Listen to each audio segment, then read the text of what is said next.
یہ ہے اجازی آفیشل، یہاں آپ کو حمد و نعت اور تقاریر دیکھنے کو ملے گی۔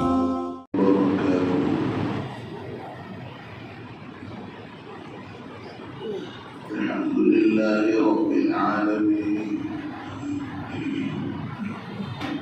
والعاقبۃ للمتقین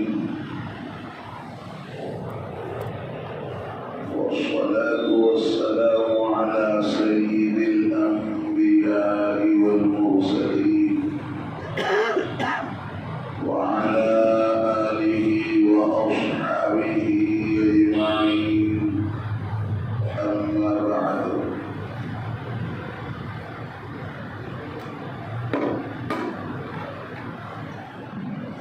فقد قال الله تبارك وتعالى في كلامه المجيد والفرقان الحميد: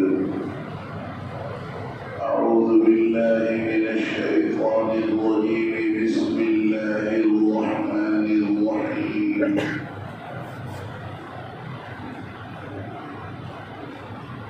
والذين يكنزون الذهب والفضة ولا ينفقونها في سبيل الله فبشرهم بعذاب أليم يوم يحمى عليها في نار جهنم فتكوى بها جباههم وجنوبهم وظهورهم هذا ما كنزتم لأنفسكم فذوقوا ما كنتم تكنزون. صدق الله مولانا العظيم.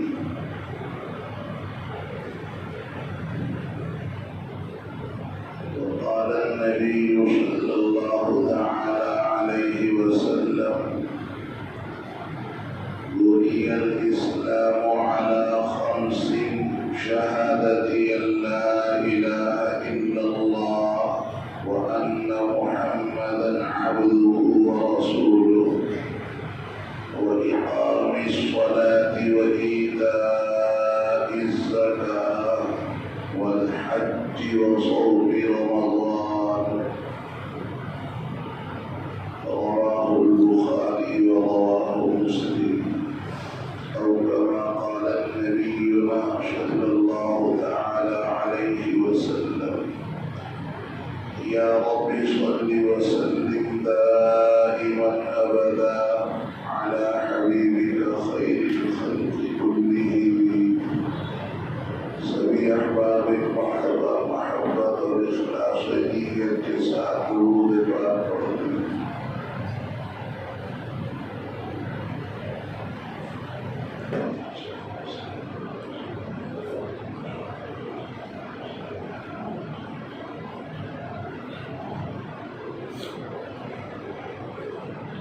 بزرگوں، پیارے نوجوان ساتھیوں، میرے عزیز بھائیوں،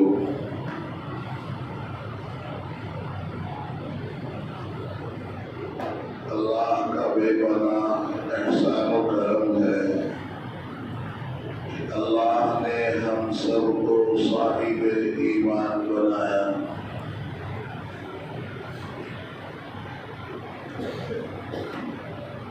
اور صاحب ایمان کے ساتھ ساتھ باری تعالیٰ نے ہمیں صاحب قرآن بنایا.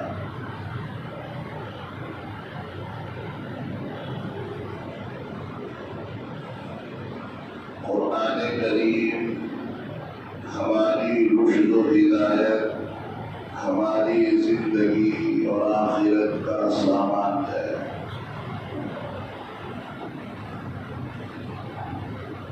قرآن کریم کے اندر پچھلی قوموں کے واقعات، احکامات ہمیں بتائے گئے، اور ان تمام چیزوں کے بتانے کا مقصد ہماری زندگی ایمان کے راستے پر صحیح معنی میں آ جائے، یہی ہے. اس کے علاوہ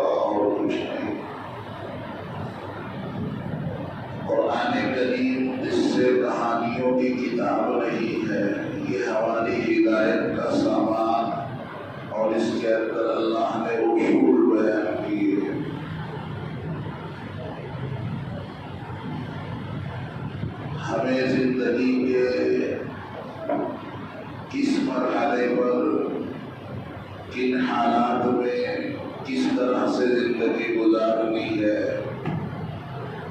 وہ تمام چیزیں، تمام اصول، تمام احکامات اس کتاب کے اندر درج ہیں، ان پر عمل کرنا یہ صاحب ایمان ہونے کی علامت ہے، اور ان سے ہٹ کر زندگی گزارنا یہ ضدی سرکش ہونے کی علامت ہے۔ اور اللہ کو جو پسند ہے اپنے بندوں میں سے وہ فرمانبردار بندہ پسند ہے، ضدی بندے کو اللہ پسند نہیں فرماتا، اور دنیا والے بھی پسند نہیں فرماتے۔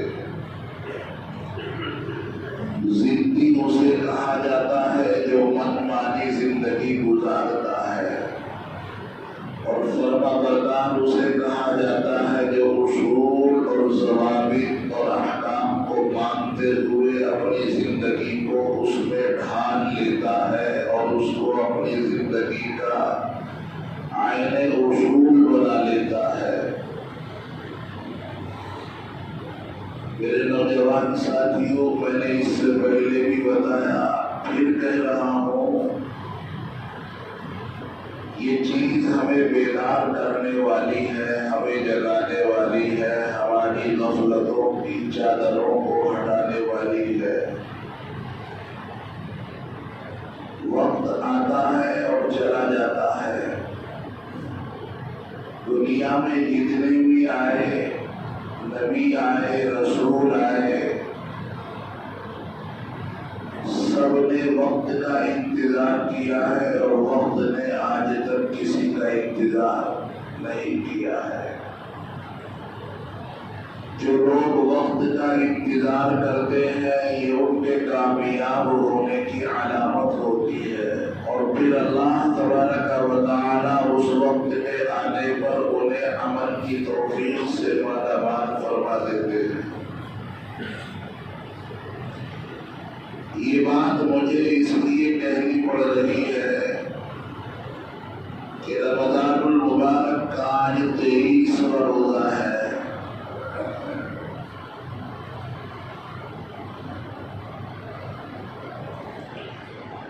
جنہوں نے وقت کا انتظار کیا ہے انہوں نے وقت سے فائدہ اٹھا لیا ہے، کما لیا ہے، ذخیرہ آخرت کو جمع کر لیا ہے اور کر رہے ہیں۔ اور جنہوں نے وقت کا انتظار نہیں کیا تو میرے بزرگوں، وقت گزر رہا ہے اور جو باقی ہے وہ بھی گزر جائے۔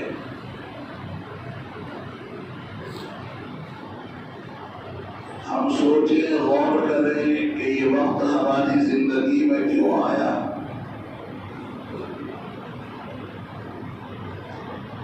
اللہ نے ہماری زندگی میں اس قیمتی مہینے کو، مبارک مہینے کو کیوں بھیجا؟ سونے کے لیے، کھانے کے لیے، کھیلنے کے لیے، مال جمع کرنے کے لیے نہیں میرے بزرگوں۔ صاحب ایمان اس کو سمجھ سکتا ہے، ہر نظر و فکر رکھنے والا انسان اس کو سمجھ سکتا ہے کہ اللہ نے میری زندگی میں اس مہینے کو کیوں بھیجا۔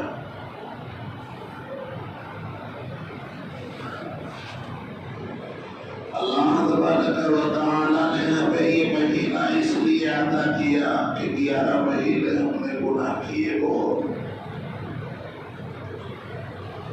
جانے سے بھی کیے، بھولے سے بھی کیے، رات میں بھی کیے، دن میں بھی کیے، دکھا کر کے بھی کیے اور چھپا کر کے بھی کیے۔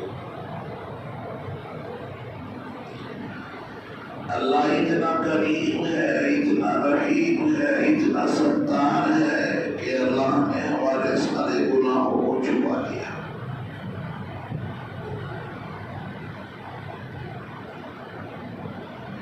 اس سے بڑھ کر اللہ کا رحم و کرم یہ ہوا کہ اللہ نے ہمیں گناہ کرتے دیکھا، ہم نے زمانے سے چھپایا،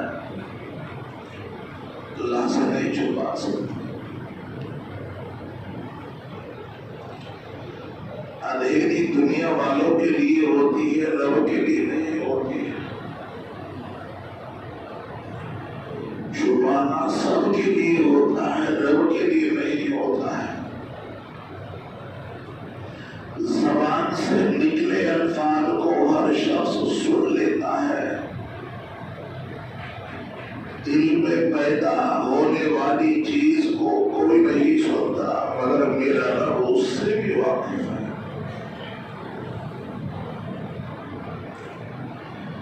جو ہم نے کیا رب نے وہ بھی دیکھا، جو ہم نے دکھا کر کیا رب نے وہ بھی دیکھا، جو ہم نے چھپا کر کیا رب نے وہ بھی دیکھا، جو ہم نے اپنے دل میں سوچا رب نے وہ بھی دیکھا، اور ہمارے رب نے سب کچھ چھپا لیا۔ سب کچھ چھپانے کے بعد ہمارے رب نے ہمیں ماہ مبارک کتب علیکم الصیام کما کتب علی الذین من قبلکم لعلکم تتقون۔ اللہ نے فرمایا میرے بندو، میں نے روزوں کو فرض دھوکہ رکھنے کے لیے نہیں کیا۔ ماں اپنے بچے کو پیاسا نہیں دیکھنا چاہتی ہے، ماں اپنے بچے کو بھوکا نہیں دیکھنا چاہتی، تڑپ جاتی ہے۔ اپنے منہ کا لقمہ بچے کو دے دیتی ہے، خود پیاسی نہیں لیتی ہے، بچے کا پیٹ بھر دیتی ہے۔ ماں کبھی بچے کو روتا نہیں دیکھنا چاہتی ہے، خود رو لیتی ہے مگر بچے کو ہنسا دیتی ہے۔ ہمارا رب کا خزانہ کم نہیں ہے، ہمارا رب ہمیں بھوکا بھی نہیں رکھنا چاہتا ہے، بلکہ ہمارا رب تو ہمارے زندگی کے جو پاپ ہیں ان کو تھوڑ دینا چاہتا ہے۔ لعلکم تتقون۔ ہمارے دلوں پر زب لگ گیا ہے، ہمارے دل سیاہ ہو گئے ہیں۔ جناب نبی کریم صلی اللہ علیہ وسلم نے ارشاد فرمایا ان المؤمن اذا اذنب كانت نقطة سوداء في قلبه فإن تاب واستغفر سئل قلبه فإن زادت حتى تعلو قلبه۔ اللہ کے نبی جناب رسول اللہ صلی اللہ علیہ وسلم نے بڑی پیاری مثال دے کر کے فرمایا کہ جب ایمان والا بندہ گناہ کرتا ہے، اللہ نے اس کے دل کی تختی کو بالکل صاف ستھرا بنایا، جیسے پورا کپڑا چمکدار ہوتا ہے۔ اللہ کے نبی نے ارشاد فرمایا جب یہ گناہ کرتا ہے تو اس کے دل پر ایک کالا نقطہ لگ جاتا ہے، دھبا لگ جاتا ہے۔ اگر توبہ کر لیتا ہے تو اللہ تعالیٰ اس کو صاف کر دیتا ہے، اور اگر یہ گناہ کے بعد پھر گناہ کرتا ہے تو دوسرا دھبا کالا نقطہ لگ جاتا ہے۔ یہ گناہ کرتا جاتا ہے، نقطے لگتے چلے جاتے ہیں، دل سب آلود ہو جاتا ہے۔ اور میرے بزرگوں یاد رکھنے کی بات ہے، جب لوہے پر زنگ لگ جاتا ہے اور زنگ حد سے بڑھ جاتا ہے تو ایک دن وہ آتا ہے کہ وہ زنگ اس لوہے کو کھا لیتا ہے۔ تو اللہ ہم سے روزہ رکھ کر ہماری زندگی کو پاک صاف بنانا چاہتے ہیں۔ اللہ چاہتے ہیں کہ قیامت کے دن میرا بندہ میرے سامنے آئے تو اس کی نظر جھکی نہ ہو، شرمندہ نہ ہو، وہ پشیمانی کے عالم میں میرے سامنے نہ کھڑا ہو، بلکہ وہ سرخ رو ہو، اس کی چہرے پر اس کی میرا بندہ میرے سامنے آنا چاہیے. تو میرے بزرگوں اللہ ہم سے محبت فرماتے ہیں، بے پناہ محبت فرماتے ہیں. جناب نبی کریم سچوں کے سچے رسول اللہ صلی اللہ علیہ وسلم نے ارشاد فرمایا کہ اللہ تعالیٰ اپنے بندے سے 70 باؤں سے زیادہ محبت فرماتے ہیں. تو اللہ نے ہمیں یہ مبارک مہینہ عطا کیا. معلوم نہیں آئندہ ہماری زندگی میں آئے گا یا نہیں آئے گا. ہمارے کتنے رشتے دار ہیں. رمضان سے پہلے کی بات نہیں کر رہا، خود ماہ رمضان المبارک کی مثال ہے. جب مہینہ شروع ہوا تھا، آج نہیں. تو وہ گھڑی وہ وقت ہماری زندگی میں بھی آنا ہے کہ لوگ ہماری آواز سن کر گئے کہ انا للہ و انا الیہ راجعون.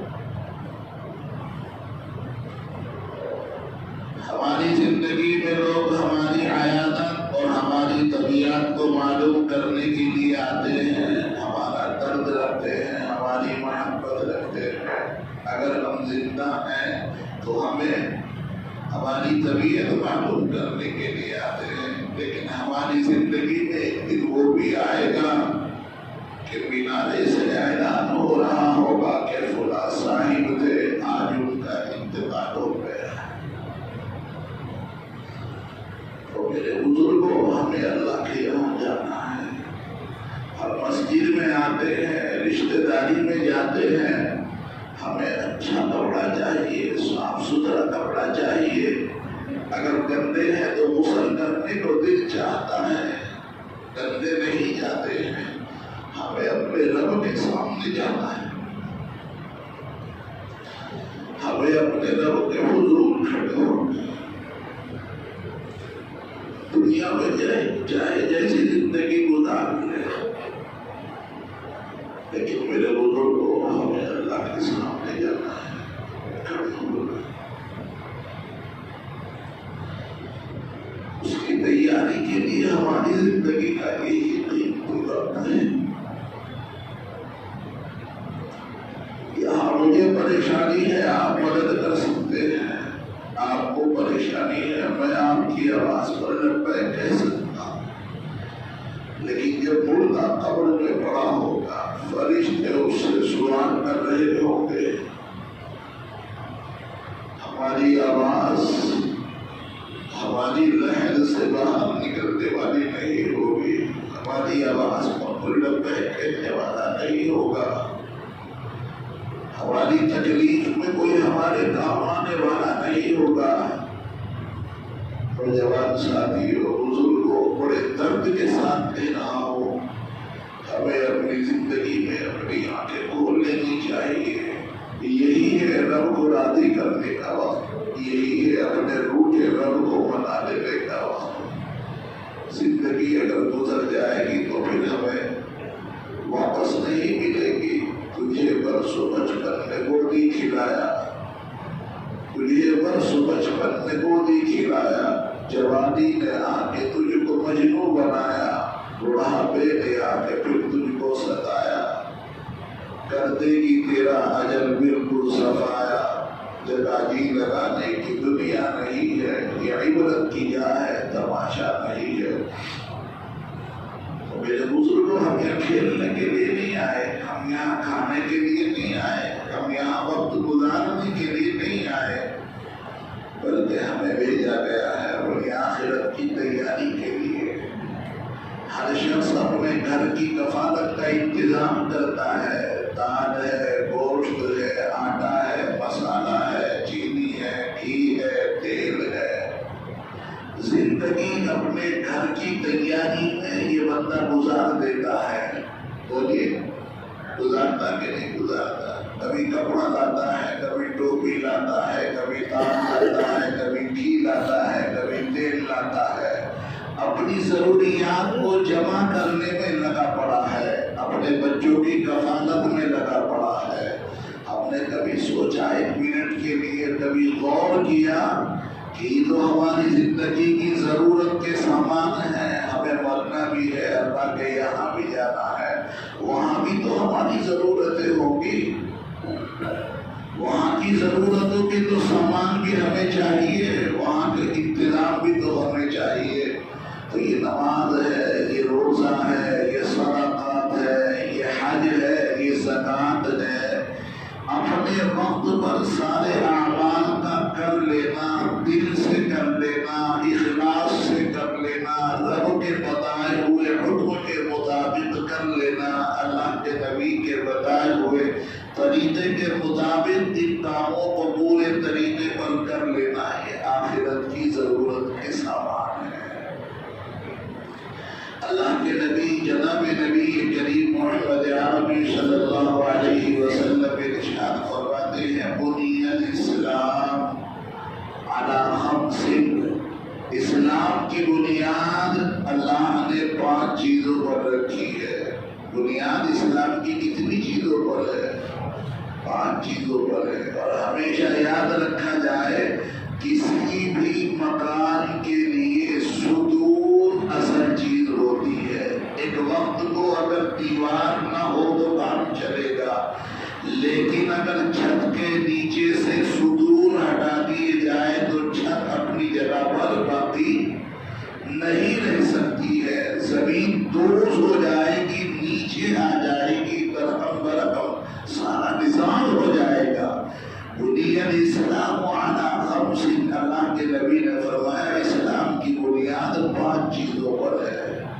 شہادتی اللہ الہ الا اللہ، اس بات کی گواہی دینا، اس بات کا اقرار کر لینا کہ اللہ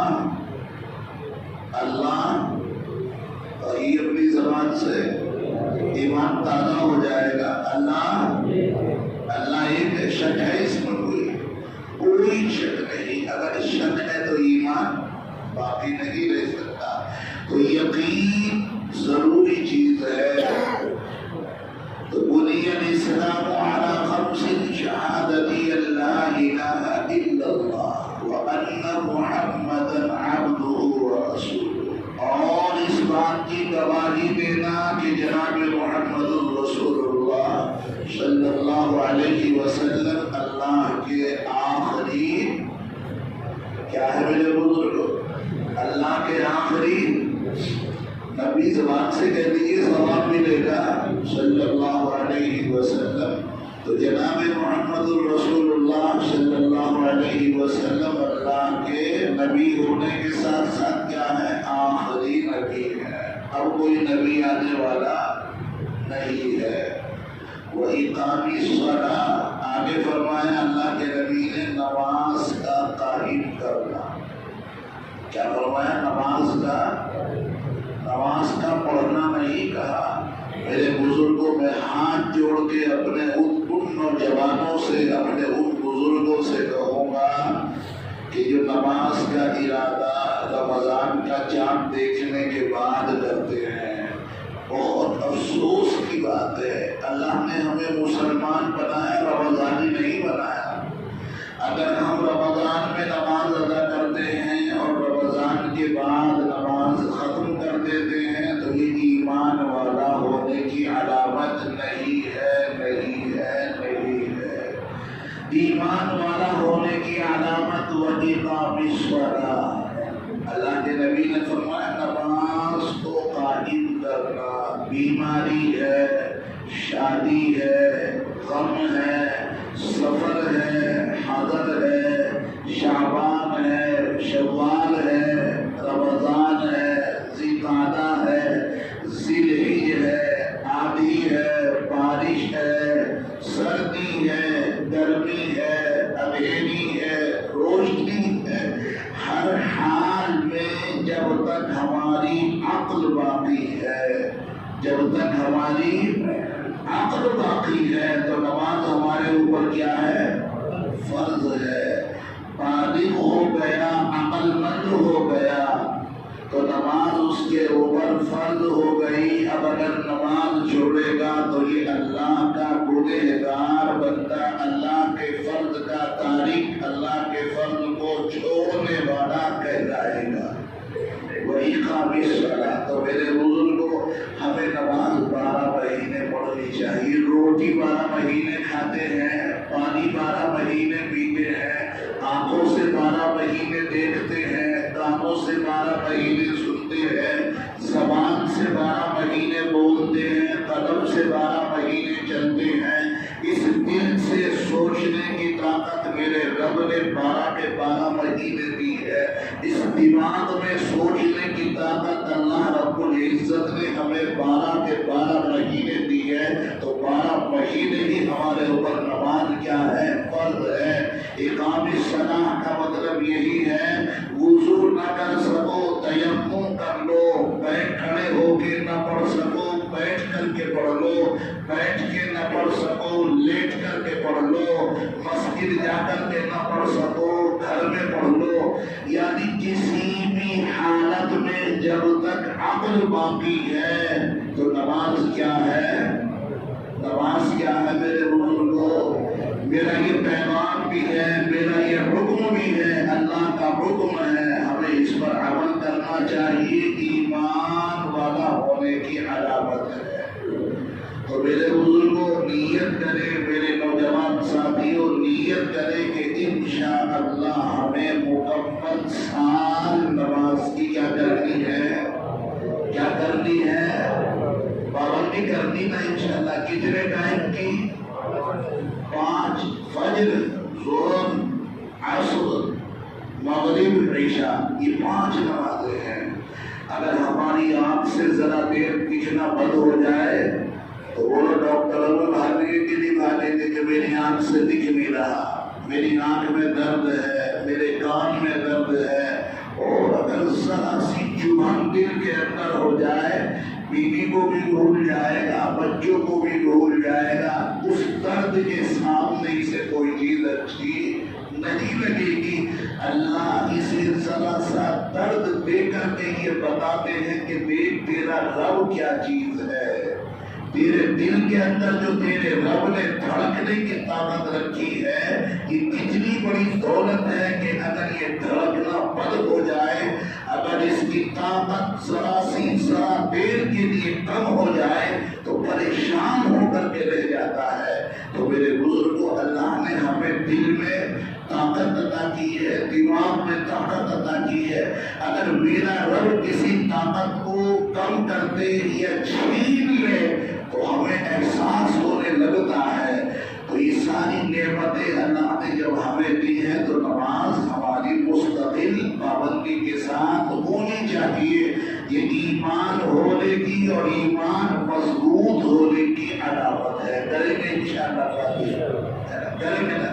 آگے فرمایا اللہ نے وَإِيتَاءِ الزَّكَاةِ, کیا فرمایا؟ بولنا کیوں بند کر دیا آپ نے؟ یہ بتائیے. گھڑی چل رہی ہے تو ہماری آواز بھی چلنی چاہیے, لیکن گھڑی کی طرف دیکھیے مت میرے بزرگوں. زندگی کے سارے ایام سارے وقت ایک سے نہیں ہوا کرتے. تو کیا فرمایا ہے؟ وَإِيتَاءِ الزَّكَاةِ. اللہ نے یہ صاحب مال کے لیے ایک طریقہ بتایا. اس مال کو پاک اور صاف رکھنے کے لیے ایک طریقہ بتایا کہ مال کی زکات نکالو. کیا نکالو؟ مال کی. اگر مال کی زکات نکلے گی تو یہ میرے رب کا وعدہ ہے, میرے نبی کا فرمان ہے کہ اللہ تعالیٰ اس مال کی حفاظت فرماتے ہیں جس مال کی زکات نکال دی جاتی ہے. اللہ اس مال میں برکت پیدا فرماتے ہیں جس مال کی زکات نکال دی جاتی ہے. اللہ اس مال کو آفتوں سے بچا دیتے ہیں جس مال کی زکات نکال دی جاتی ہے. اللہ اس مال کو ضائع ہونے سے بچا دیتے ہیں جس مال کی زکات نکال دی جاتی ہے. اگر تھوڑا بھی ہے تو اللہ تعالیٰ اس میں برکت عطا فرما دیتے ہیں زکات کی وجہ سے. اور اگر مال بہت سارا بھی ہے اس کی زکات نہیں نکالی گئی, کب ضائع ہو جائے, کب برباد ہو جائے, کب ختم ہو جائے, کب چھین جائے, کب ضائع ہو جائے وہ پتہ نہیں. کیوں؟ اللہ کی عبادت سے باہر ہے. وہ مال کیا ہے؟ اللہ کی، خاموش ہو گئے آپ تو. وہ مال کیا ہے؟ اللہ کی عبادت سے. کیوں ہم نے مال کی زکات نہیں نکالی؟ ہمارے رب نے ہمیں حکم دیا تھا. اور اللہ تبارک و تعالی ارشاد فرماتے ہیں والذین یکنزون الذهب والفضة ولا ينفقونها في سبیل اللہ. سونا ہو، چاندی ہو، روپیہ پیسہ ہو، جائیداد ہو، اللہ نے فرمایا کہ بندہ جس مال کی زکات نہیں نکالتا ہے اور اس مال میں سے دیا ہوا جو اللہ نے خرچ نہیں کرتا ہے، فَبَشِّرْهُمْ بِعَذَابٍ أَلِيمٍ. اللہ فرماتا ہے ایسے لوگوں کو اے نبی آپ دردناک عذاب کی خبر سنا دیں. ایسے لوگوں کے لیے اللہ نے بڑا سخت عذاب تیار کر رکھا ہے. اور وہ سخت عذاب کیا ہے؟ اللہ خود فرماتا ہے کہ قیامت کے دن اللہ تبارک و تعالی اس مال کو کہ جس مال کی زکات ادا نہ کی گئی ہو اس مال کو جہنم میں دبایا جائے گا. مرتبال کے رہنے والے لوگ اس بات کو بڑی سہولت سے سمجھتے ہیں کہ مال کو بھٹی میں پگھلایا جاتا ہے اور اس مال کو پگھلانے کے بعد کاریگر اس مال کا جو چاہتا ہے وہ بنا دیتا ہے. اس مال کا پانی بن جاتا ہے، اس کو درجے میں فرمے میں ڈالا جاتا ہے، جو چاہے اس کا بنا لیا جاتا ہے. اللہ فرماتے ہیں کہ جس مال کی زکات ادا نہ کی گئی اللہ اس مال کو اکٹھا فرما کر جہنم میں دبائیں گے، گلائیں گے اور اس کے پترے بنائے جائیں گے. اس کے کیا بنائے جائیں گے؟ اس کے پترے بنائے جائیں گے، یعنی پلیٹ کہہ لیجیے آسان لفظوں میں. اور ان کو دبانے کے بعد پھر اس شخص کی کہ جس نے اپنے مال کو زکات نہیں نکالی اس کی پیشانی پر اس کو داما جائے گا، اس کی کمر پر اس کو داما جائے گا. اور میرے بزرگوں ذرا سی چھینک اگر آ جاتی ہے آدمی تڑپ کر کے رہ جاتا ہے. اور قیامت کے دن اللہ تعالیٰ جب ایسا کریں گے تو بتاؤ کیا حال بنے گا. تو اس مال کو جو رب نے ہمیں دیا ہے اگر صاحب استطاعت بنایا ہے، صاحب استطاعت کا مطلب یہ ہے کہ ہمارے پاس اتنا مال جمع ہو جائے کہ جتنے پیسے میں 52.5 تولے چاندی کو خریدا جا سکتا ہے. اگر اتنا روپیہ پیسہ ہمارے پاس آ گیا تو ہم صاحب استطاعت، ہم کیا ہو گئے؟ صاحب زکات ہو گئے. ہم زکات ادا کرنے کے حقدار ہو گئے. زکات ہمارے ذمہ فرض اور لازم ہو گئی. ہمیں اپنے مال کی زکات نکالنی ہوگی. یہ ارکان اسلام میں سے ایک خاص رکن ہے. جو لوگ غریب ہیں وہ غریب ہیں، ان سے اللہ نہیں پوچھے گا. جب اللہ نے دیا نہیں تو اللہ حساب کیوں لے گا؟ اور جب اللہ نے دیا ہے تو اللہ حساب ضرور لے گا. تو میں ان لوگوں سے کہوں گا کہ جو صاحب حیثیت ہے وہ یہ نہ دیکھے کہ ہمارے مال میں سے اتنا مال جا رہا ہے.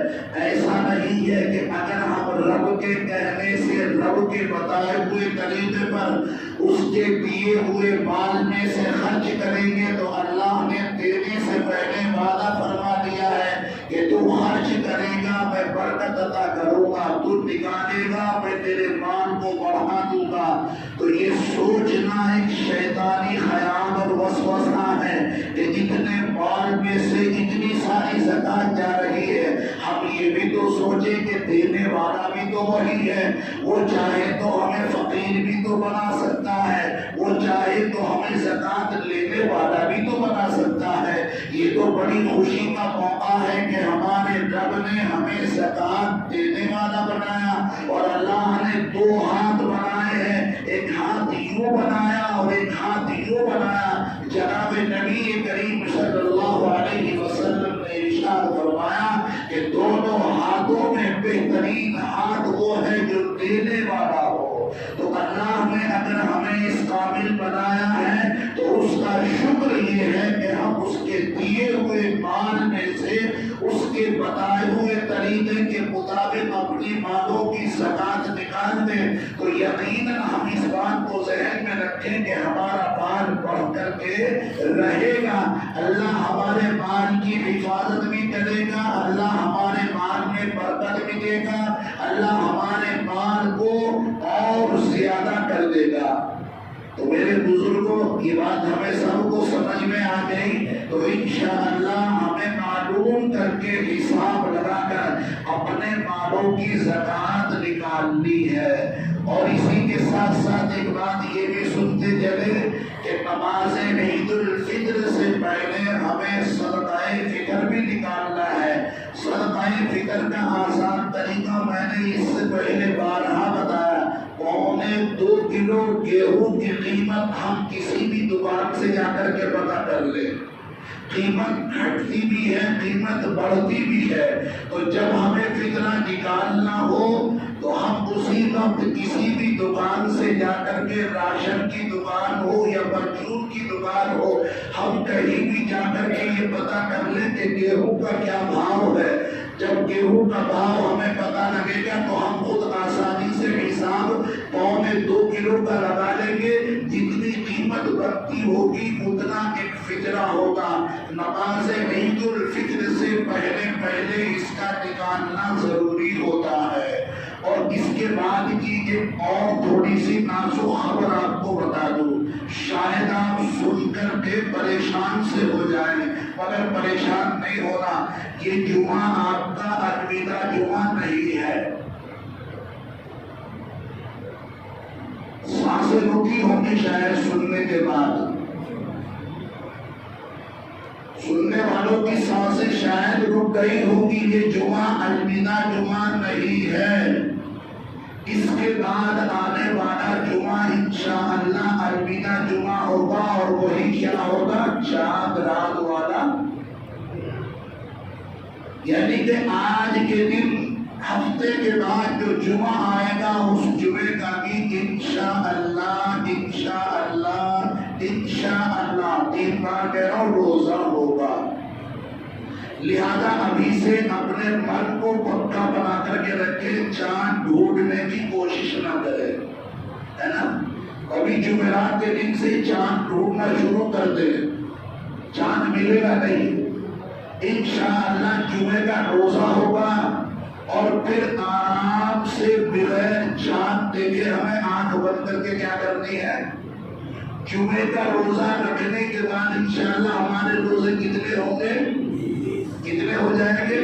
تو میں نے آپ کو ایک ہفتہ پہلے بتا دیا ہے، ابھی سے اپنے من سے جمعے کی عید نکال کر کے چلے۔ جمعے کے دن بس ایک ہی عید ہوگی، جمعہ، ہے نا؟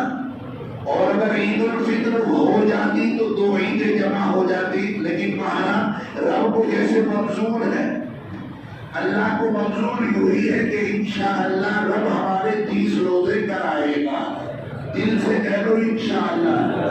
رمضانی لوگ بڑے گھبرا گئے ہوں گے کہ بھائی ہم تو سوچ رہے تھے 4 میں کام چل جائے گا، مگر 5 ہو گئے اور ان کے ساتھ ان کی کانچ ہوگی، ہے نا؟ تو انشاءاللہ ہمیں جمعے کے روزے کی نیت کر لینی ہے۔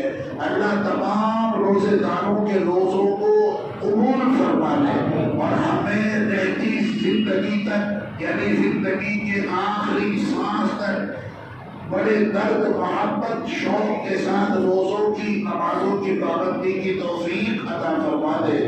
آمین۔ وآخر دعوانا الحمدللہ رب العالمین۔ السلام علیکم۔